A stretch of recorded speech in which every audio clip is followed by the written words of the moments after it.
APD and SIP layout both have a composeSymbol from geometry command that we can use to import geometries from DXF and then build an intelligent symbol out of those geometries.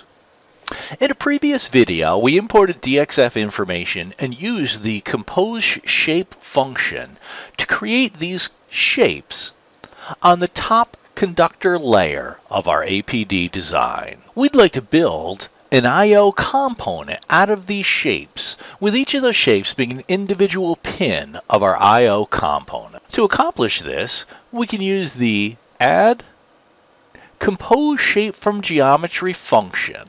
Since this is a lead frame design, the type of symbol that we're creating from these shapes is our BGA component. Our DXF information didn't include an outline for the lead frame, so we will include an outline subclass. One will be generated for us automatically. Similarly, if our information had included text that included the name of the symbol, we can include the class and subclass that the symbol name exists on. Since that information was not in our DXF information that we imported, we'll leave our symbol name as auto-generate. The most important portion of the composeSymbol from geometry form is the symbol pins information.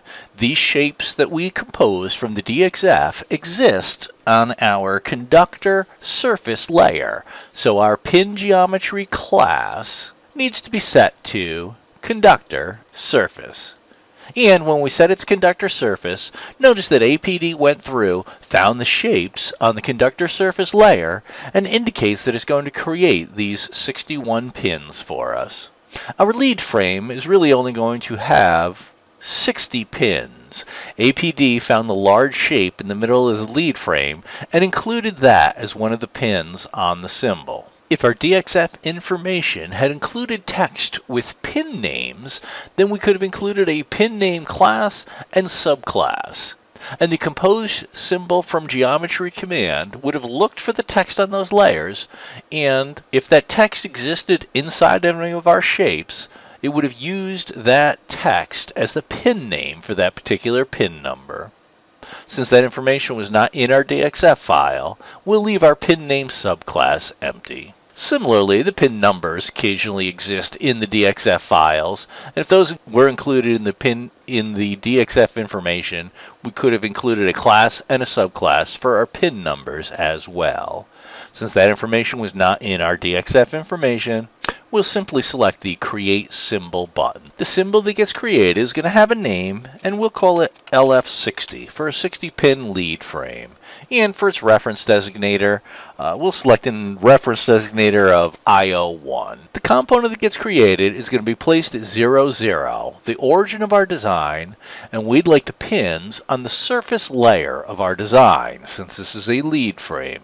The symbol origin will be based on the pins that are going to be created, so we don't need to change the symbol outline. For our pad stacks, we'll allow APD to create new pad stacks for us based on the size of the geometry of each pin that is being created. Finally, we'll choose the pin numbering scheme for the pins that will be created, and we'll have APD create our pin numbers in a counterclockwise spiral configuration. When we select the Place button in the Place Symbol form, our new symbol is generated and placed in our design. Our symbol is created for us, and the shapes that the symbol was generated for remained in our design. Notice that if we do an edit move and we try to move the symbol, it does in fact move as an individual symbol for us, and we can see the original shapes that our pins of our component were created from. In this video,